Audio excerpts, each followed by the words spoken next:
వస్తాయి. ఏంటి అని అంటే నాకు ఈ ప్రాబ్లమ్స్ ఉన్నాయి, నాకు ఆ ప్రాబ్లమ్స్ ఉన్నాయి, మా ఇంట్లో పిల్లలు ఉన్నారు, మా హస్బెండ్ వద్దంటున్నారు, మా అత్తమామ వద్దంటున్నారు, చాలామంది రీజన్స్ చెప్తుంటారు. అలాంటి రీజన్స్ కానీ చెప్పారు అని అంటే మీరు ఈ బిజినెస్లో ముందుకెళ్ళడం కాదు. ఈరోజు ఇక్కడ నేను క్రౌన్ అయితే 1 lakh ప్లస్ ఇన్కమ్ తీసుకుంటా అని అనుకుంటారు.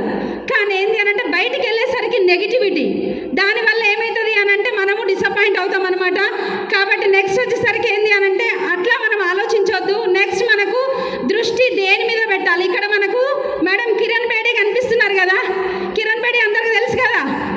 మేడం వచ్చేసరికి ఏంటి అని అంటే ఐపీఎస్ ఆఫీసరు. 1 డేలో అయ్యింది ఐపీఎస్?